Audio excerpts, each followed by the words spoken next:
All right, we've talked about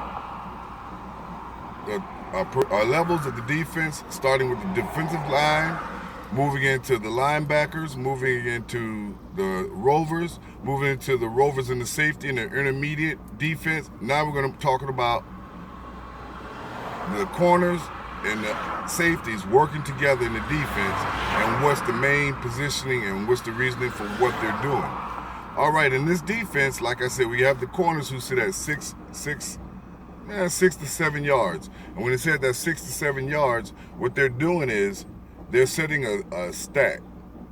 And when they set that stack, they're having a guy over the top. You got your safety who's sitting at 8 to 10 yards on the hash, because most teams, if we're playing a really strong passing team and they're good and they're passing the ball really well, why you in my ass like that?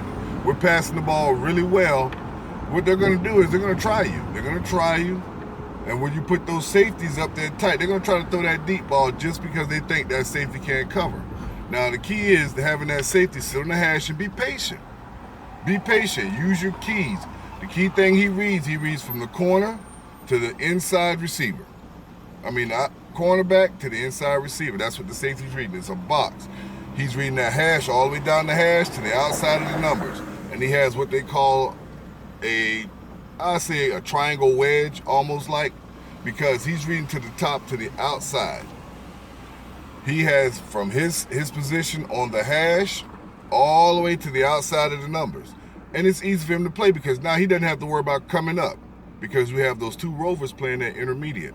Now, the safety sitting on the other side has the same responsibility. It doesn't change. The defense is what they call a box fit defense. You can put the same coverage on both sides, and now you can put a zone on one side or a man on the other side. That's what makes it so great about having the two safeties over the top with the two corners.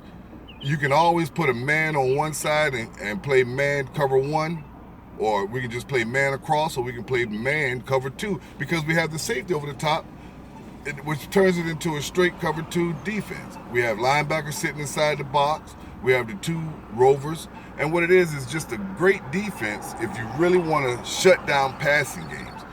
That guy's playing from the hash all the way over to the top, to the deepest guy. And your safeties never have to worry about coming up for run support because that's what our rovers are there for. If they're up at run support, then that means our linebackers got blocked and our defensive linemen didn't do their jobs. So the key thing is pass first, run second for defensive backs. Always in this defense, because they're always looking for the pass. I don't care if they come out in a run set. We're looking for passes, defensive backs. Then we help out in the run. If we put run first, then pass, then we totally forget about what you are. You're a defensive back.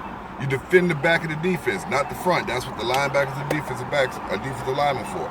Now, we just talked about a little bit of the triangle side of the defense where you take the safety, put him on the hash. He reads all the way down the hash to the outside of the cornerback to over the top of the cornerback. It's simple because even if they run anything as far as any action towards the middle, the defense thinking that's the weakest part. No, it isn't. It's the strongest part because they're already on the hash. They're just dropping back, shuffling, reading. If the ball goes deep, it's theirs. If it goes short, we got our rovers. Goes outside, you got corners. We've talked a little bit about the defense and explained some nuances of it, but what I want to get into really is a strong understanding of what it is to play this defense and how to play it strong and properly with the defensive backs over the top. We just talked about the defensive backs, safeties, and their responsibility over the top helping out with the corners. When you put the whole defense together, it seems like it's complicated, but as they start to run through the drills help them get accustomed to what they're supposed to do. We don't use anything in drills that we don't use on the field with the defensive backs because you don't want to get them doing things that they're not accustomed to doing or normally does. So, that is the last part to tell you about the top of the defense. And we're going to go to some board work and start getting into it and start putting it out there. So if you want to know defensively what I bring to the table, this is what it is. I can give you whatever you want. This is hamburger style. It's a great meal. I'm a hamburger helper.